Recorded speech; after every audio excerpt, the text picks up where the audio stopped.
2024 O level වලට ආපු ලේසිම ගානක්. 9 වසරේ පන්තියේ පුංචි සාධක සොයන්න ආපු මේ ගාන. බලමු අපි හදලා කොහොමද මේකෙන් සාධක හොයාගන්නේ කියලා. බලන්න මේ තියෙන විද්‍ය ප්‍රකාශය දිහා මෙයාගේ වාට පැහැදිලිව හඳුනා ගන්න පුළුවන් පද දෙකක් තියෙනවා. පළවෙනි පදේ තමයි 2x වර්ගය. ඊළඟට ඔයාලට පේනවා මෙතන වෙන වෙලා තියෙනවා ඊළඟට ඍණ 18. ඉතින් මේ දෙන්නගේ සාධක හොයන්න කියන්නේ. මොකද්ද මේ සාධක කියලා කියන්නේ? සාධක කියලා අපිට හඳුනා ගන්න පුළුවන් කිසියම් සංඛ්‍යාවක් අපිට ඉතිරි නැතුව බෙදන්න පුළුවන් නම්. දැන් මෙතන දෙන්නෙක් ඉන්නවනේ.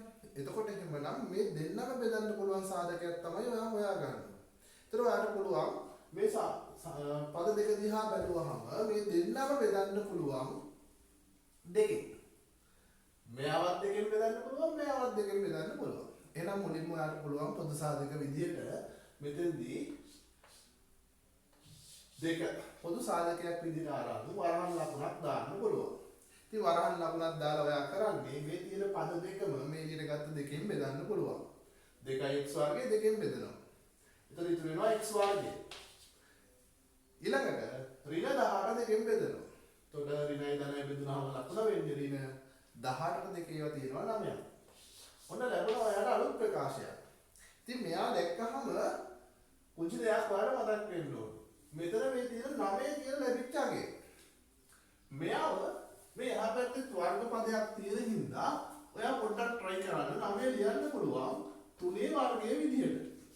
එහෙමනම් මම මෙයාව අපව ලියා ගන්නම් 2 වරහන් x වර්ගය ඍණ 9 කියන්නේ 3 වර්ගය. ඔන්න ඔයාලට පේනවා වරහන් ලකුණ ඇතුලේ වර්ගයන් දෙකට අන්තරයක් තියෙනවා. ඉතින් වර්ගයන් දෙකක අන්තරයක් කිව්වහම පොදු සාධක දෙක මතකයිනේ.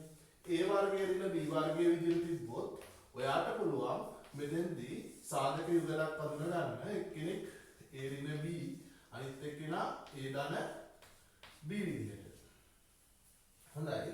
එමනම් මෙයාගේ අපිට ලියන්න පුළුවන් දැන් මුලින් හම්බ වෙච්ච සාධකයේ ආව එහෙම තිබුණාවේ මෙන්න මේ අලුත් අපි ගොඩනගාගත්ත මේ පද දෙකේ පොදු සාධක විදිහට වර්ග දෙක අන්තරේ සාධක විදිහට එමනම් එකක් x ඍණ 3 අනිත් එක්කෙනා x ධන 3 විදිහට මෙයාගේ සාධක ගුණය අපිට හොයලා අවසන් කරන්න පුළුවන්. හොඳයි.